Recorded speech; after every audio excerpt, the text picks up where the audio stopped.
Bienvenidos, welcome, benvenuti a este espacio en el que conversar acerca de cosas inspiradoras es lo que nos inspira. Fascinados con las infinitas posibilidades que la colaboración, la creación y la conexión ofrecen, aquí los esperamos y aquí nos quedamos. Tenemos, eso sí, una muy edulcorada patología. Vemos todo a través de un cristal rosa caramelo que nos ayuda a preservar sana y salva nuestra fe en el poder de la imaginación. Y ahora vamos a hablar.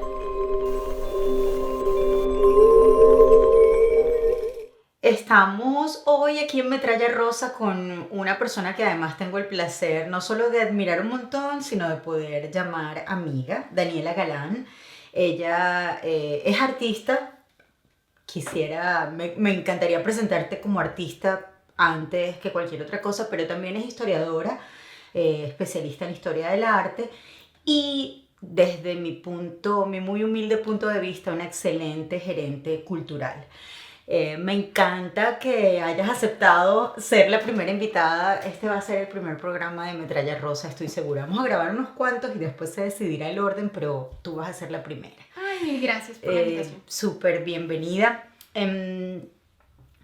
No sé si esta entrevista va a ser en orden cronológico, no necesariamente tiene por qué ser así, pero sí me gustaría empezar por preguntarte si tuvieras que identificar una memoria que te permitiera narrar el primer momento en el cual tú tuviste una experiencia como creadora artística o como observadora del arte, siendo niña, ¿hay alguna que puedas visualizar así como súper instantáneamente? Toda la vida desde chiquita, mi mamá me llevó a clases de arte desde chiquita y es algo que sabía que iba a hacer toda la vida, o sea, es algo que siempre tuve clases de pintura, piano, pero especialmente pintura, dibujo, arte y toda la vida fue, yo no sé, el primer recuerdo así que me viene, yo tenía que 4 o 5 años, no tenía más, era chiquitica y me acuerdo muy bien que la señora nos hizo pintar flores y yo pinté unas flores moraditas y esta señora llega y me dice,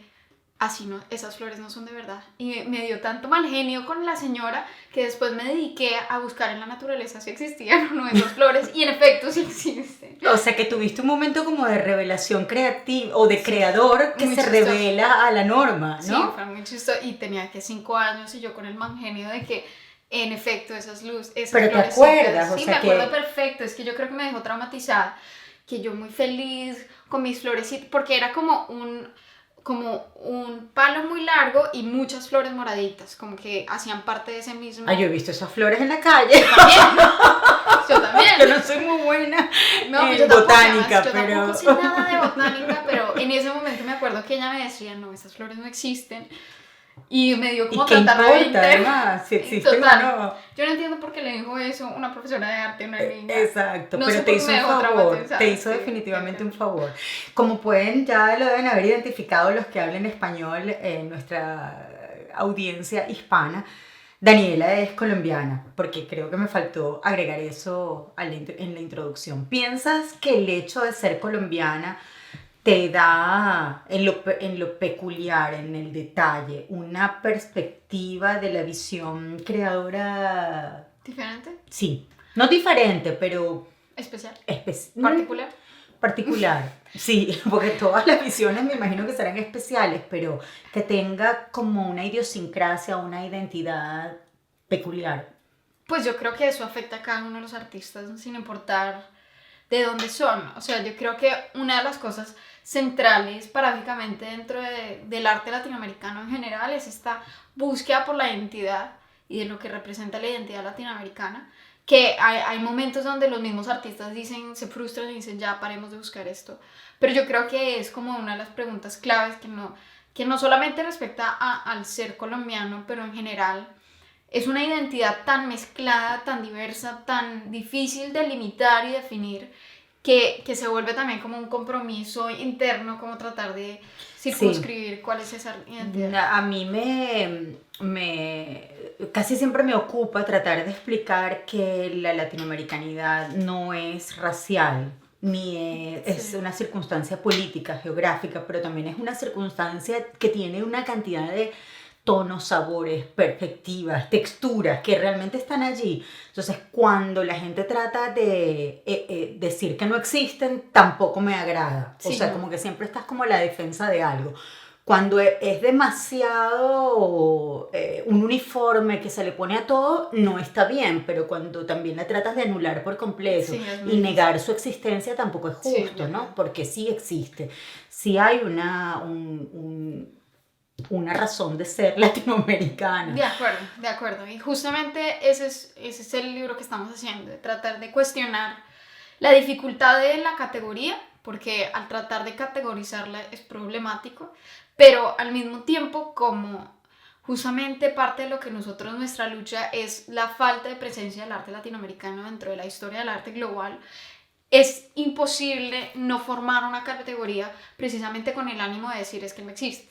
O sea, o no ha existido, o no ha sido O suficientemente no debería visible. ser catalogado o definido como una cosa tan específica porque al final responde al mundo occidental y sus necesidades en general, pero tampoco. Y aquí creo que es buen momento de que de pronto lo iba a dejar para después, pero ¿por qué no? La razón por la cual yo conozco a Daniela es porque, bueno, porque el destino existe. Ah, Sí. Y porque una vez hice una clase para conocer las artistas latinoamericanas que están representadas en la Tate, y Daniela era la persona que llevaba a cabo esa clase. De allí surgió Amalgama también, que es otro proyecto en el que luego trabajamos juntas, y fue el intento exitoso de llevar a cabo una exhibición que representara la diáspora latinoamericana y el arte desde lo femenino, desde el punto de vista de la creación de mujeres. Básicamente, más que porque esto es interesante que lo hablemos porque no lo habíamos hablado antes, porque ¿para qué? Pero hoy en día, hablar del arte hecho por mujeres o por hombres pareciera una definición que no es necesaria, ¿no?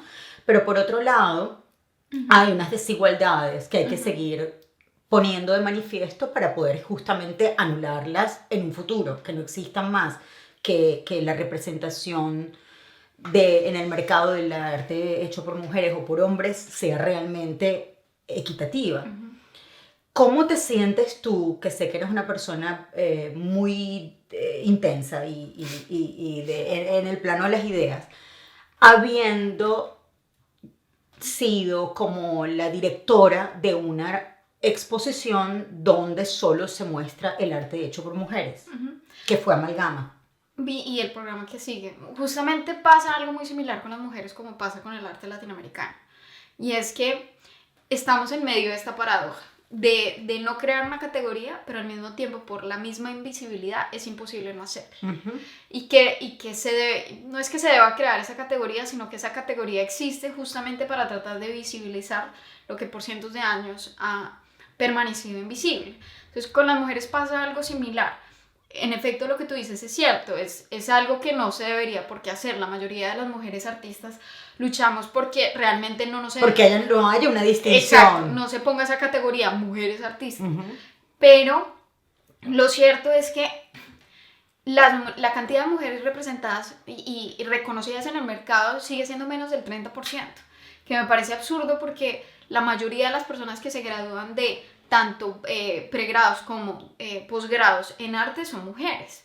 Entonces, ¿qué es lo que pasa ahí en el medio? ¿Cómo desaparecen las mujeres tanto de la industria de tal forma que ese 70% que representaban antes pasaban a representar el 30% y el 70% y el 30% que eran los hombres pasan a representar el 70%? Entonces, esto es algo que obviamente me viene también dentro de mi pasado jurídico, y hay una cosa que se llama como discriminación inversa, que se hace una discriminación, porque sí, esto es una discriminación, pero se hace con el ánimo de rectificar una discriminación como original. ha sido por naturaleza el feminismo. Exacto, como y que filosofía. ha funcionado también no solamente con las mujeres, sino con las diferencias raciales y con todas esas categorías que han sido clasificadas previamente como lo exótico, lo diferente, el otro, Y que en definitiva, si es necesario crear esas etiquetas para tener la oportunidad de estar de acuerdo o no, al final trae la polémica Exacto. a la superficie. Exacto. O sea, Y lo vuelve que es la visible. razón por la Exacto. cual a mí no me incomodó ser parte de esa iniciativa, porque al final cualquier cosa que sea una excusa para profundizar en es necesario, no es necesario, por qué lo haces, cómo lo haces, Claro. con qué particulares sutilezas. Pero ahora mencionabas tu pasado jurídico. Tú te graduaste de legisladora, de abogada, De leyes, sí. de leyes. Ajá. ¿Y en qué momento se dio ese cambio? ¿Cambio? Sí. No, pues realmente yo cuando empecé, antes de estudiar Derecho yo quería estudiar Arte y Filosofía, pero obviamente pues a mi familia que yo fuera a estudiar Arte y Filosofía son dos carreras que la gente dice se va a morir Asocia de con hambre. pobreza. Ambas asociadas con falta de trabajo. Exacto. No, pero pues al mismo Sobre tiempo todo creo en que en ese momento Latinoamérica no me arrepiento del orden de las cosas. Y lo cierto es que también el pensamiento jurídico da una estructura mental que no me arrepiento de tener. Pero desde toda la vida pues quería estudiar arte, historia del arte, y aún en la universidad fui muy afortunada que en la universidad donde estudié en Colombia tú podías ver no solamente la carrera que estabas estudiando, sino podías hacer mezclas y ver lo que querías ver. O sea, así que yo vi materias de filosofía, de arte, de historia del arte. Ok, menos mal. Porque pues uno Que hacía te su fue propia enriqueciendo mezcla. en Exacto. ese sentido. O sea, yo veía como 7 materias por semestre. Era un poco intenso.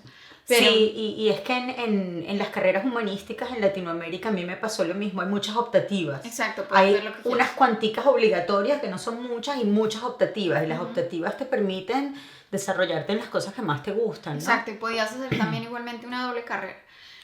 Entonces, fue en el 2009 cuando hice un intercambio y me fui a París con el programa de la Universidad de Erasmus, que ahí sí que me di cuenta, porque yo me la pasaba más en los museos que en las clases. Ok. Que ahí fue que me di cuenta, llegué a Colombia y le dije a mis papás, no, esto es ridículo, yo no, o sea, yo no me veo a mí misma como abogada. Pero obviamente ya estaba en la mitad de la carrera, entonces terminé la carrera, pero era tan mi determinación de vivir del arte que los regalos de mi graduación eran libros de arte, pinturas, pinceles, a pesar de que me estaba graduando de abogada. ¡Qué increíble! Los ¡Qué regalos increíble! eran nada que ver. ¿Y tuviste algún tipo de debate contigo misma o fue simplemente una decisión orgánica, natural? ¿O hubo un poco de cómo No, hago claro. para aceptar esto? Pues claro, desde un punto de vista económico, porque obviamente apenas me gradué no podía trabajar para el arte, trabajé como abogada, porque obviamente había que trabajar y pues eso era lo que era. Y fue en el 2013 donde dije ya nada más. O sea, hasta tuve la conversación con mi jefe abogado, me dijo, Daniel, ¿a ti no te gusta el derecho? Y yo, siempre No. me gusta. Y me dijo, ¿a ti te gusta el arte? Porque además a él también era coleccionista de arte, entonces decidimos más bien porque no trabajamos en arte, bueno, tratamos ¿Y cuál de hacer fue el un programa. primer paso, digamos, después de asumir o tomar esa decisión, la primera acción? Producir obra como loca. Entonces tenía un estudio y empecé a producir obra todas las tardes. Y producir obra Eso en Colombia. en Colombia. Y fue muy chévere porque yo produje obra pensando en que algún día iba a ser expuesta, pero sin tener la presión de la exposición. Y fue coincidencial que gracias a que ya tenía un bloque de trabajos, conocí a una persona que tenía una galería y terminé haciendo mi primera exposición. Okay. Que gracias a eso, porque esa exposición también la monté sola, de la nada, porque hablé con esta galería, casi que la pagué sola, pues mis papás vieron mi compromiso. Y ahí fue cuando me dijeron, bueno, está bien, ¿qué necesitas? ¿En qué te ayudamos? Y fue la primera vez que vine a Londres a tomar unos cursos aquí y dije, ya sé lo que quiero hacer.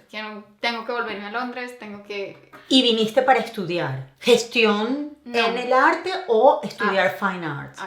Arte, que no es lo que estudiaste en la Goldsmith. Sí. Okay.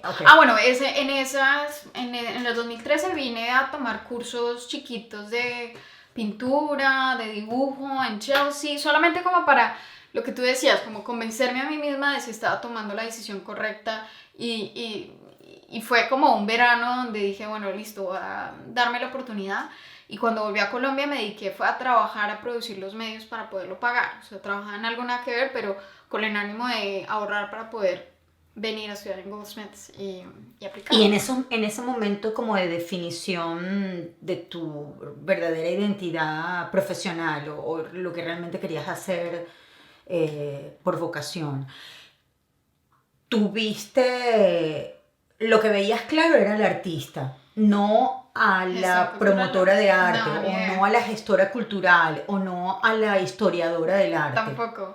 Pues honestamente llegué a la historia del arte porque para mí en mi cabeza estudiar arte sin historia del arte era ridículo, era algo que a mí yo no concebía. No es la manera en que procesas la información, no es la manera en que a ti te pasa. Al revés, exacto, para mí yo estudié Derecho y Filosofía y para mí estudiar arte necesariamente iba ligado a estudiar historia del arte, o sea, yo nunca los vi como separados.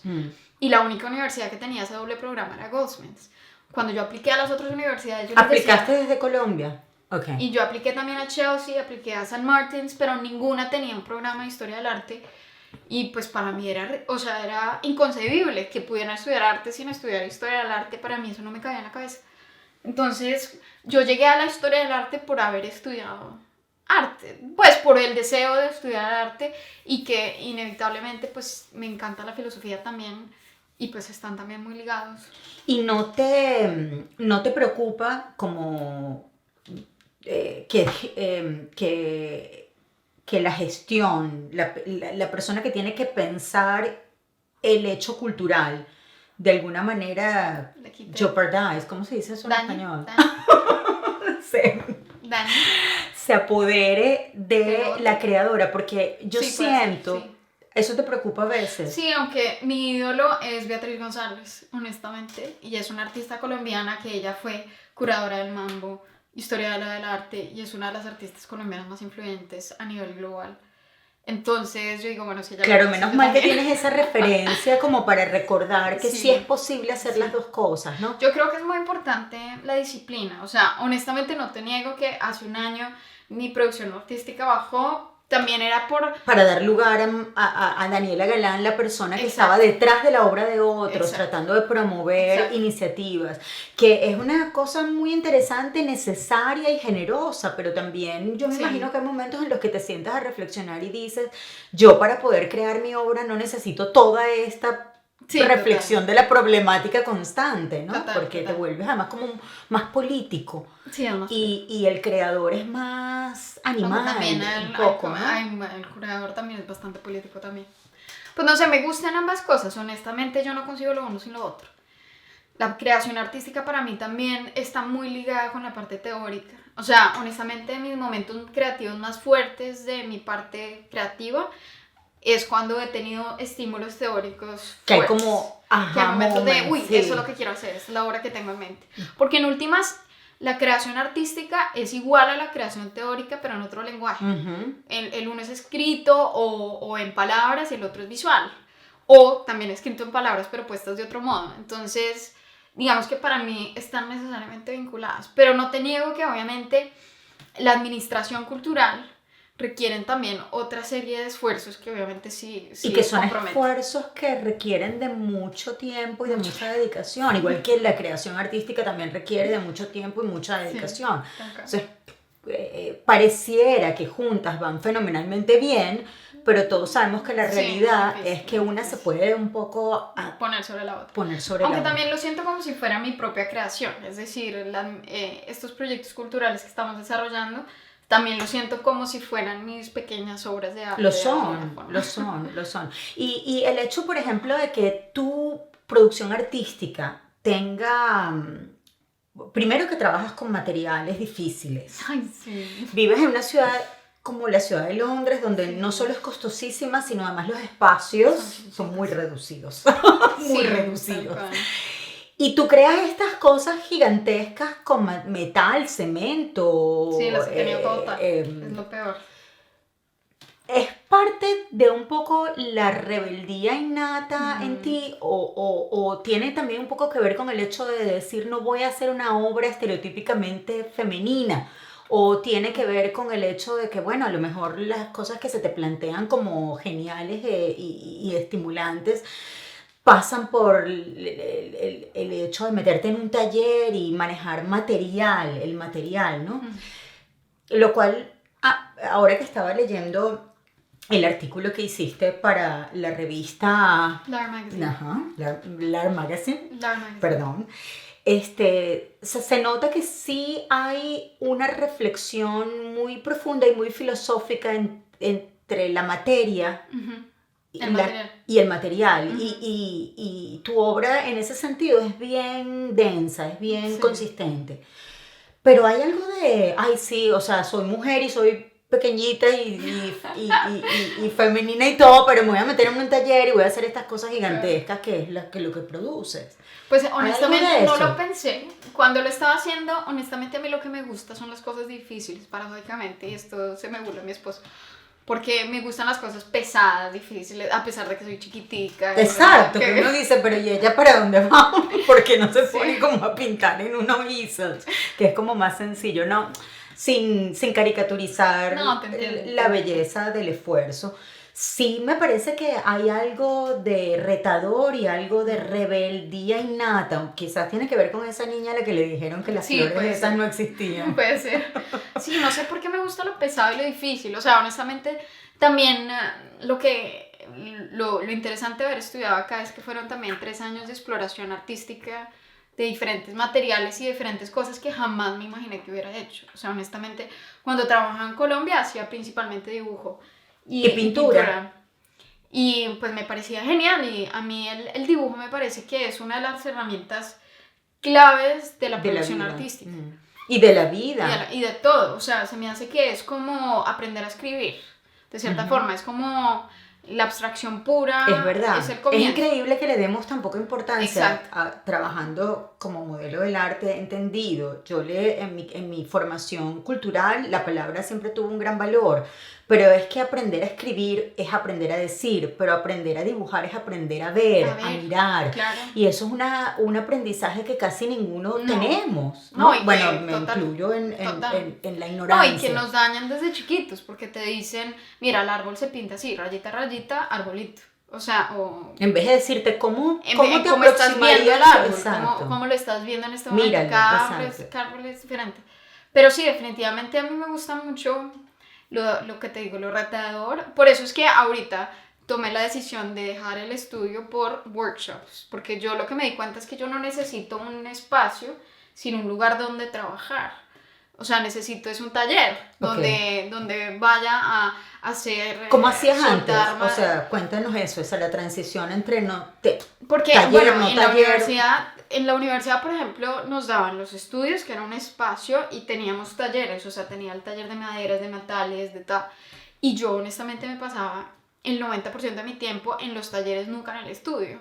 Cuando salgo de la universidad, consigo un estudio acá, pero es que yo en ese espacio, lo que tú dices, chiquitico, me siento en una claustrofobia.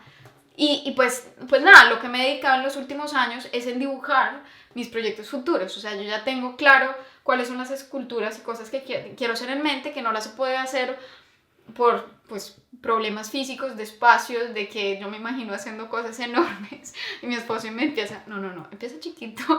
Vamos a hacer unas maquetas primero. Hagamos unas maqueticas. Exacto, sobre todo porque las tuve que botar. O sea, ¿alguna de esas obras fueron vendidas? ¿Pertenecen a alguna colección? Bueno, porque ¿cómo vas a botar? Imagínate. Sí, esa me dio mucha rabia, pero es porque ya la traté de guardar por un año. ¿Cuál es en específico? La de concreto. En última la puedo volver a hacer, o sea, porque tengo los moldes y no es tan difícil. Pero también es muy frustrante. Pues hay algunas que sí tengo y yo las tengo guardadas, pero bueno. Me encantó leer una reflexión de una de tus obras que tenía que ver con el hecho de cómo lo natural y lo humano se fusionan de un modo en el que es súper difícil realmente delimitar qué es qué o qué copia qué. Y me pareció filosóficamente una reflexión maravillosa. ¿Esa obra todavía la tienes? No, esa también desapareció. Esa fue la que tuviste que... Sí, esa fue, porque esa era la más grande, esa era la que medía pues mi tamaño más. Ok, esa es la que es de cemento. Sí, exacto. ¿De concreto o de cemento? Concreto. Pues son dos cosas diferentes, sí, ¿verdad? Concreto es cemento más arena. Ok. Pero sí, o sea, es lo que yo te decía, que para mí la parte teórica y la parte creativa van de la mano. justamente fue por estudiar filosofía y ver este concepto, cómo se mezclan, cómo realmente es muy difícil establecer la línea de lo que es lo que llamamos natural y lo que se llama cultural o humano o histórico, donde se fusionan estas dos cosas. Como muchas veces la naturaleza pareciera que fuera creada artificialmente por la mano de un creador con una estética muy particular en mente y resulta que no, nada que ver, es totalmente natural. O hay momentos donde uno piensa que es un paisaje como salvaje, pero realmente fue creada por el ser humano.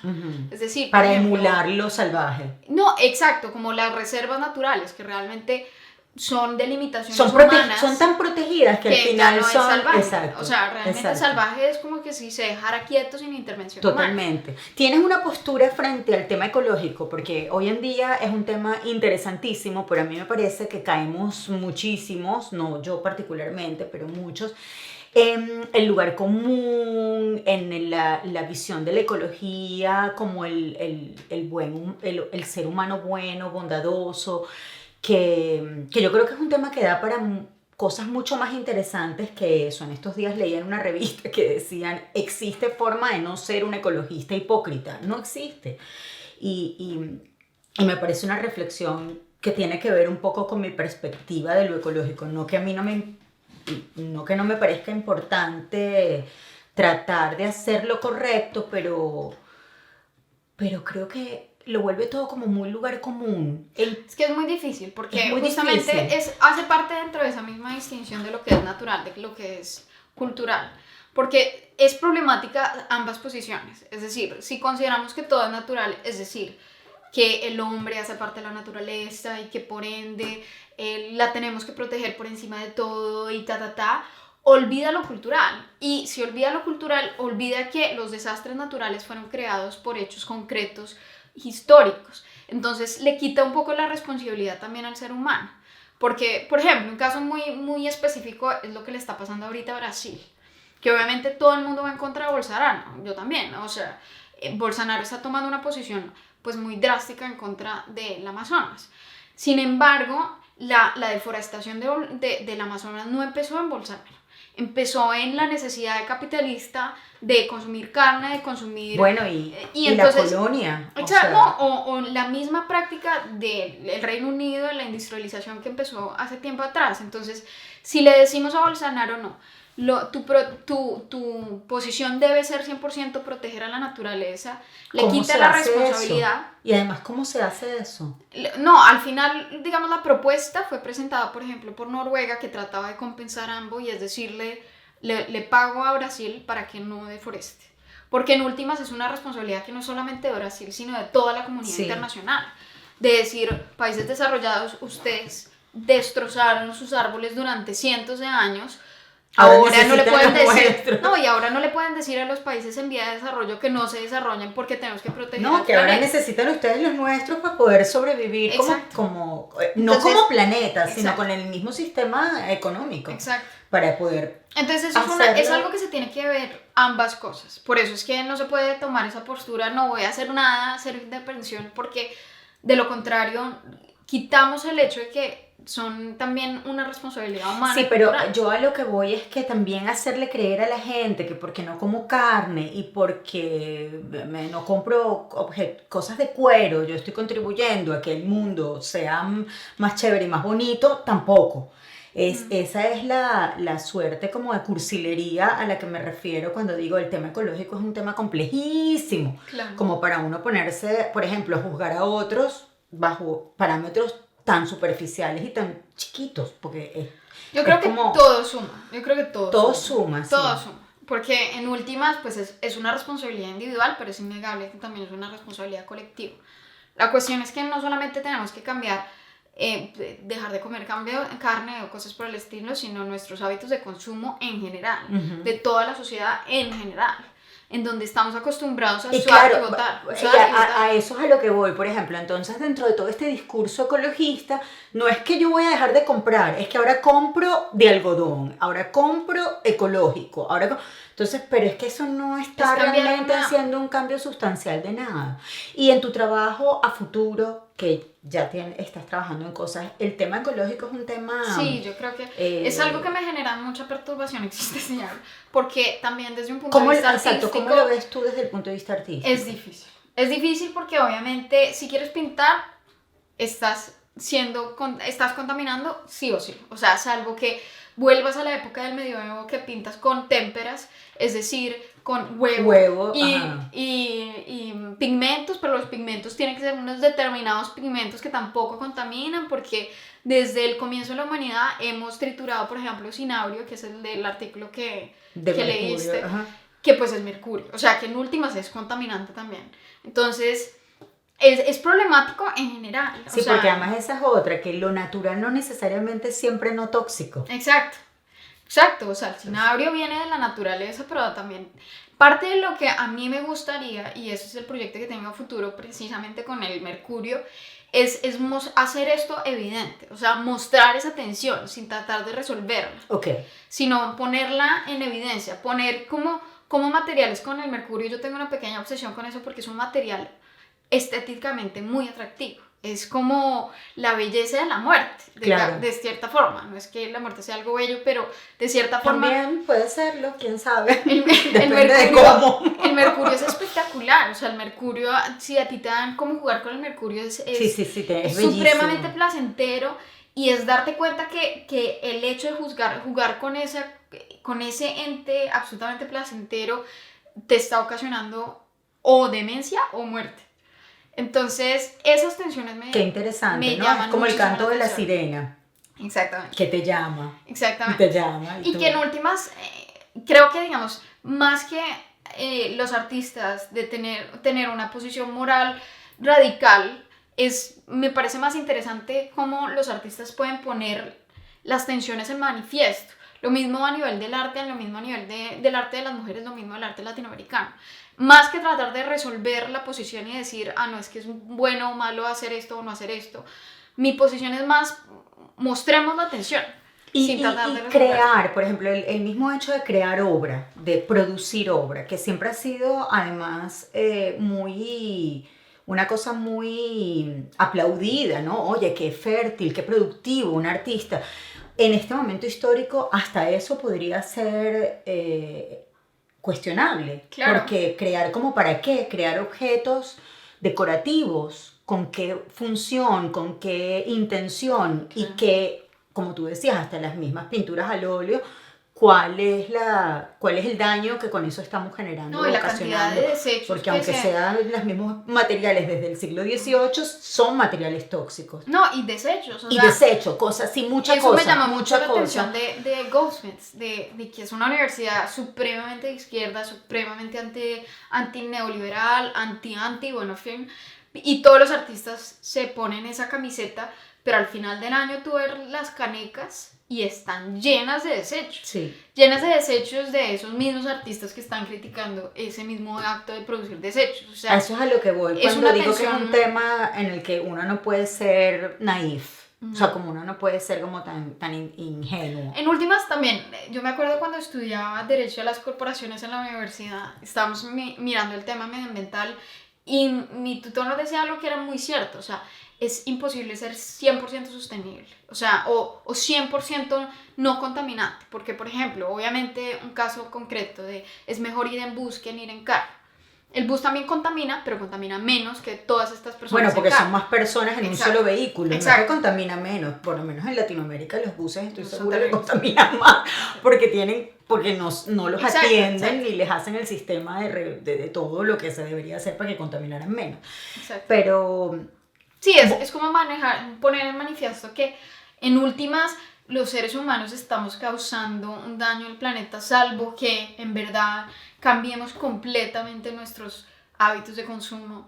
Y es como encontrar una manera de convivir y minimizar. Incluso si eso sucediera, ni siquiera estamos tan seguros de que sea para mejor. O sea, tenemos la ilusión. Es como cuando pensamos que si las mujeres llegan al poder y tuvieran la oportunidad de gobernar como lo han tenido los hombres, que vamos a tener sociedades. Es la ilusión que uno tiene dentro de la teoría, pero a lo mejor no. A lo mejor el poder es lo que es y corroe y es nocivo, sea mujer, sea hombre. Y que son no se sabe. Tiene que suceder para ver dentro de 1000, 100 años, 200 años, 500 años, 1000 años, cuál ha sido. Pero volviendo al tema de la visibilidad del arte, no sé, es incomodísimo llamarlo femenino, pero del arte hecho por mujeres. Uh-huh. Y volviendo a tu experiencia, tú puedes contrastar una experiencia culturalmente súper distinta. Colombia, el Reino Unido, Latinoamérica y el Reino Unido no podrían ser más hermosamente antagónicas, ¿no? Claro. Como culturas.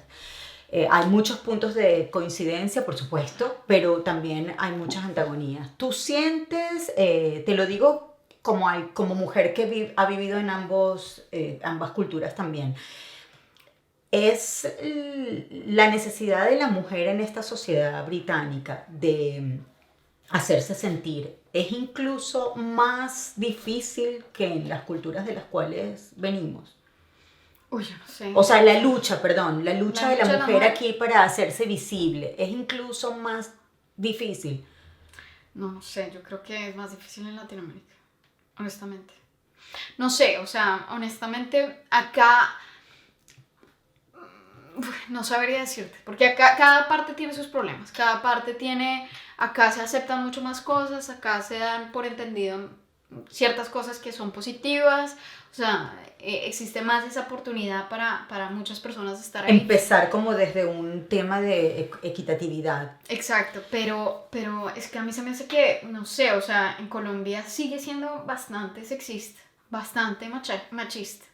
Sin querer queriendo, a pesar de que la industria está también tratando de cambiar, pero si uno hace un sondeo de las personas de nómbrame un artista que te ocurra, sigue siendo como que en Colombia Alejandro Obregón, Botero, Caballero, en fin, Grau, son las personas que la gente tiene como en su top of mind, a pesar de que las artistas más famosas a nivel internacional son mujeres, Beatriz González, Doris Salcedo, o sea, ellas son las que están marcando la pauta a nivel internacional. Y sí, también hay artistas más jóvenes hoy en día como Mateo López, que bueno, está haciendo lo mismo, pero me parece todavía muy frustrante que en Colombia el desconocimiento de las artistas mujeres siga siendo tan fuerte.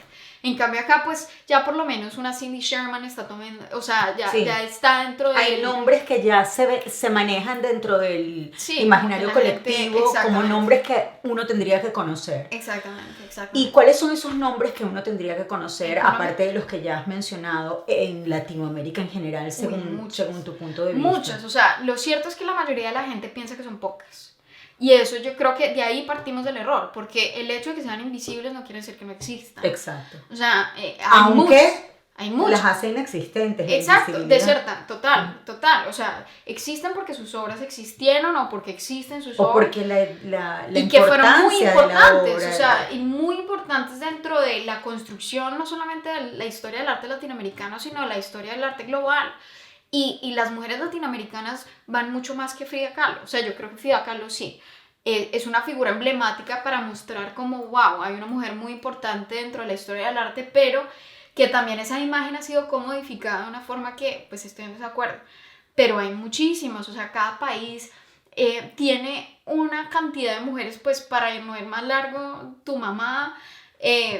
cientos de personas, o sea, lo podemos ver en ese libro, en esa exposición de Radical Women, pero que aún así se queda corto, o sea, aún así se queda corto, porque hay muchas más por país, o sea, Felicia Burstyn colombiana, aún Joana Calle también colombiana, tantas mujeres que honestamente están produciendo trabajo, obra. Carmen Herrera, por ejemplo, que es un caso clave de la invisibilidad.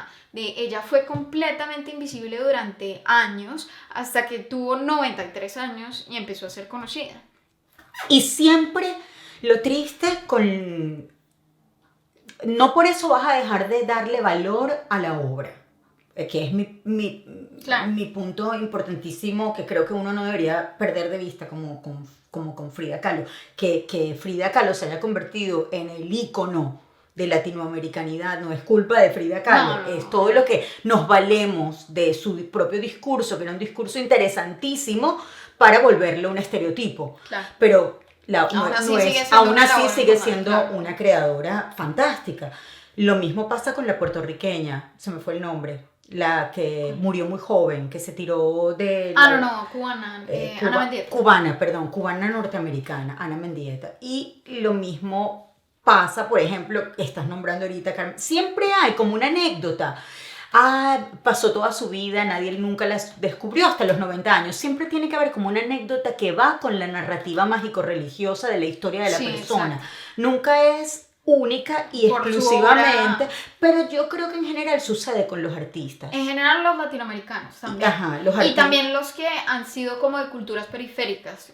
Porque siempre hay que agregarle como un toque exótico para que nos precisamente interese. por eso hay un artículo muy interesante que escribió Mari Carmen Ramírez que se llama Más allá de lo fantástico, y justamente de cómo analizar el arte latinoamericano más allá de todo exoticismo, más allá de toda categoría de lo fantástico, de lo mágico, porque es muy frustrante. O sea, el realismo mágico es un movimiento indudable de la literatura latinoamericana, pero va mucho más allá. O sea, el arte latinoamericano va mucho más allá que el realismo mágico. Piensa que justamente por eso el arte latinoamericano desde los años 40 hasta los 90 probablemente, o incluso aún, se volvió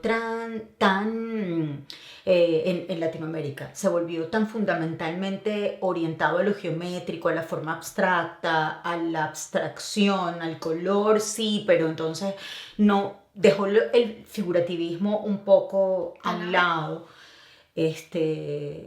quizás un poco tratando de definirse a sí mismo como occidental, como moderno, como más que solamente lo pintoresco. Sí, puede ser, tal cual, de lo folclórico, alejarse un poco de lo folclórico. Porque también es indudable que lo latinoamericano se tiende a asociar mucho con lo folclórico, de los colores. Y si te pones a ver el arte latinoamericano moderno, es modernisticísimo. Claro, pero es que eso es un concepto que hasta los mismos los latinoamericanos ayudaron a crear. Porque es algo que la gente también desconoce, y es que muchos latinoamericanos estaban viviendo en Europa cuando se crearon las vanguardias europeas. Entonces ellos de cierta forma co-crearon esos movimientos en Europa, que obvio, por el hecho de vivir en Europa las condiciones de diálogo son diferentes. En Latinoamérica. Claro, no, pero es que también es porque las condiciones de diálogo son diferentes. Una cosa es desarrollar un movimiento artístico para un país desarrollado, y otra cosa es volver a tu país y darte cuenta de, sí, yo puedo estar hablando de todos estos ideales súper fuertes de la modernidad, pero mi país también se está muriendo de hambre. Entonces, esa posición de tratar de ver las cosas como... Bueno, ahí es donde se crea el lenguaje latinoamericano. Exactamente, en ese encuentro de que son realidades diferentes, y que obviamente los artistas también se tienen que asimilar y acoplar a una realidad latinoamericana, y que no se puede hablar de posmodernidad si todavía no hemos asegurado que la mayoría de la población colombiana sepa leer, o tenga agua potable, o pueda comer. Entonces son esas tensiones. Que la primera razón de muerte no sea violencia doméstica para las mujeres. Exacto. Y todas esas cosas. Pero piensas que en esa obra que fue representativa, en Amalgama, la exhibición que Daniela hizo la curaduría y que se llevó a cabo el año pasado en Londres, donde se vio el trabajo de 8 mujeres latinoamericanas representativas de diversos países, no de toda Latinoamérica, pero de una gran parte de Latinoamérica. ¿Piensas que allí, por ejemplo, se nota lo mismo, pero a la inversa? O sea, la misma tensión, sí, pero ahora en el viejo mundo en vez de en el nuevo mundo. Sí, definitivamente. Eso es una de las cosas que analizamos en el libro de la exposición, en donde para mí lo interesante, lo que te digo, son las tensiones. Y es decir, como por ejemplo, casos muy concretos, como el de Renata Fernández, cuya obra es supremamente figurativa a pesar de que ella es venezolana. Entonces, eso la hace además ella más interesante. Exactamente, precisamente, porque a pesar de que dentro del imaginario británico ellos están viendo bosques, ellos están viendo como... ellos están esta viendo, botánica gigantesca. Exacto. Que se lo come todo. Y para ellos puede ser que ellos crean que están viendo Latinoamérica. Claro, es que es lo que piensan. Cuando realmente ella está yendo en contra de la ella está antagonizando con la normativa cultural, artística venezolana. Exacto, sí. Y lo mismo le pasa a Vanessa Enríquez al opuesto, porque obviamente algo pasa muy similar con el arte mexicano, pero a la inversa. Porque durante años el muralismo mexicano se volvió la parte icónica del arte mexicano. Entonces, de la vanguardia mexicana. Exacto, todo el mundo empezó a asociar arte mexicano, mural, arte mexicano, figurativo, arte mexicano, social. Hasta los mismos mexicanos, que en los 80s los que no eran así, los consideraban alternativos, y por eso muchos artistas mexicanos empiezan a decir, miren, no me metan a mí en categorías de ser mexicano, porque en últimas eso limita. Eso sí limita de tratar de encuadrarse dentro de una estética nacional que realmente no existe. Y Vanessa Enríquez es, por el contrario, ella trabaja con cintas de VHS, y sus obras parecen muy similares. Parecen cinéticas. Exacto, al arte cinético venezolano. Entonces, realmente, estas dos artistas en tensión me parecen geniales, esa posición tan opuesta de lo que se ve, que una parece latinoamericana, por tener bosques y cosas lo así que se entiende como latinoamericano desde la mirada europea. Exacto, pero realmente va opuesta a la estética venezolana de su país de origen. Y la otra, que no parece ser latinoamericana porque es como arte cinético, instalaciones... Como muy minimalista en términos de uso de color, ¿no? Realmente está haciendo lo opuesto. Entonces, esas son las tensiones que me llaman mucho la atención y que se ven a lo largo también de toda la exposición y de todas las artistas. El tiempo se nos está empezando a hacer corto y tengo montones de cosas que me encantaría que nos contaras, pero vamos a ver, Amalgama, ya sucedió. Recuerdo, mientras trabajamos en ese proyecto, que yo los ayudé un poco con la prensa y la difusión a través de los medios, que tú sobre todo hablabas de la importancia de crear una publicación que sirviera como referencia a futuro y en el presente inmediato. ¿Cómo va el libro? Bien, ya lo lanzamos oficialmente en octubre, pero estamos haciendo un prelanzamiento el 25 de septiembre en el Instituto Cervantes. ¡Ay, qué maravilla! Entonces sí, estamos muy emocionados. Yo creo que es un compromiso que tengo a 100 años conmigo misma, y es tratar en la medida de lo posible, de lo que quiera, de poder generar una publicación al año de las exposiciones que estamos haciendo, y también de ciertos artículos relacionados con la escena artística latinoamericana desde la perspectiva de la mujer. O sea, eso no quiere decir que tampoco vayamos a hablar de hombres, porque aún en este libro hablamos de algunos artistas masculinos.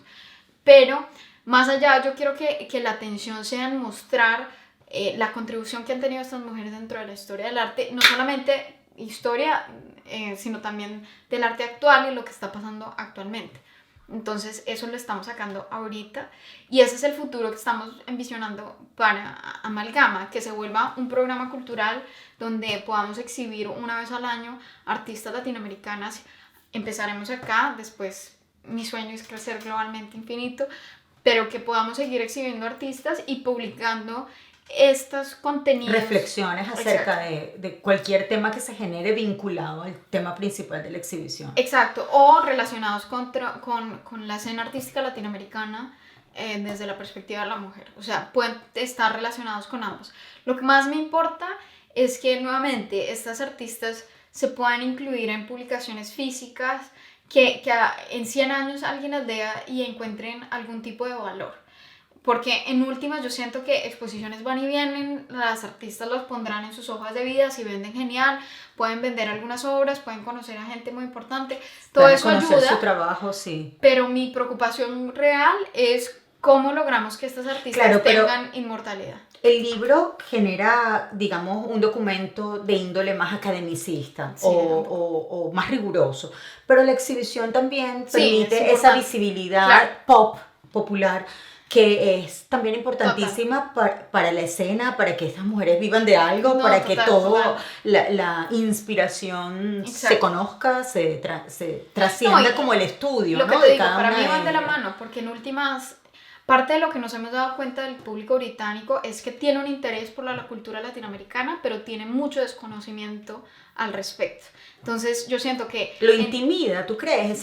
No, yo creo que es desconocimiento, porque en últimas el imperio británico no tocó Latinoamérica. Claro, por eso, pero digo, ese desconocimiento a mí me da la impresión que a veces los intimida, porque están acostumbrados a tener idea, como de lo que están manejando, y ellos aquí se sienten así como un poco perdidos. Sí, exactamente. ¿Cuál sería el estereotipo acá? Ni siquiera saben muy claro si hay cuál debería ser el estereotipo a No, y en manejar. últimas, a mí se me hace que entre más se dé a conocer y más se eduque el público británico y el público europeo, pues mayor interés habrá. Claro, Porque qué más te maravilla. interesa más de lo que más conoces.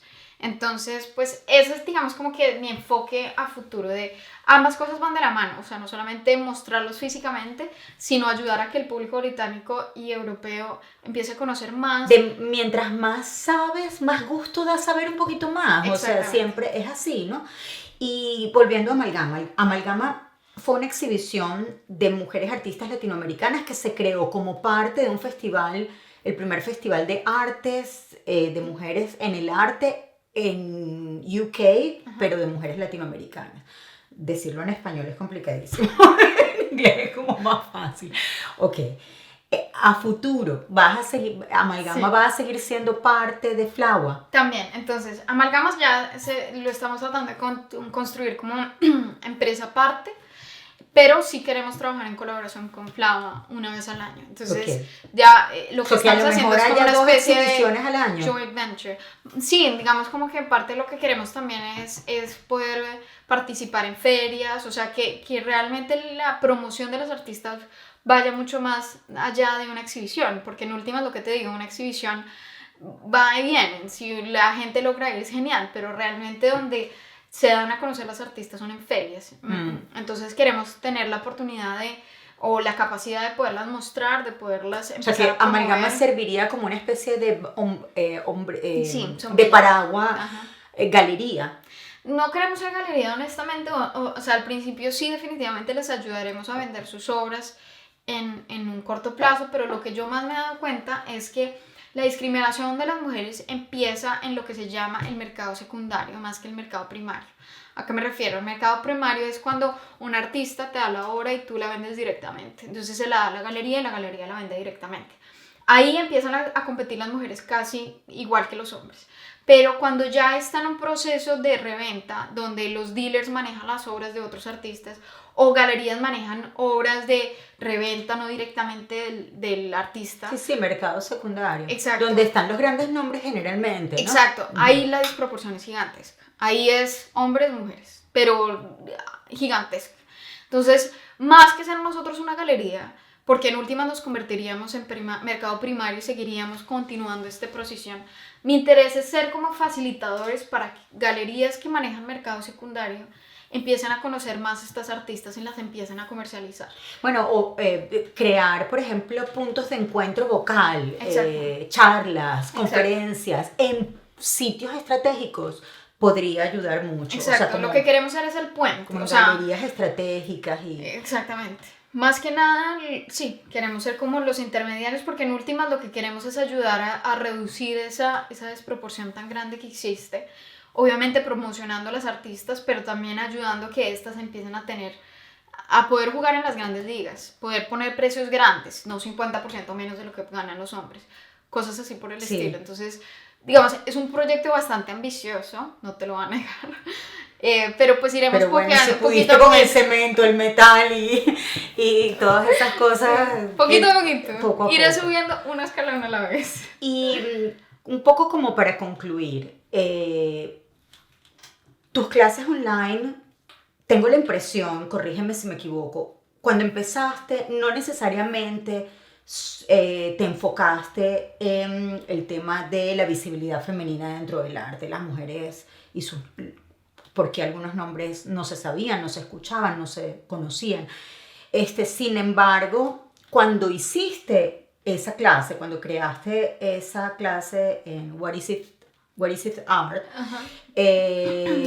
yo pienso que allí de alguna manera es como si hubieras estado predestinada para hacer eso, porque allí fue cuando Daniela Galán empezó a tener un poco como mucha más repercusión y gente llegó a ti. Total. Y como que todo empezó a moverse Total. y a cobrar importancia. Total.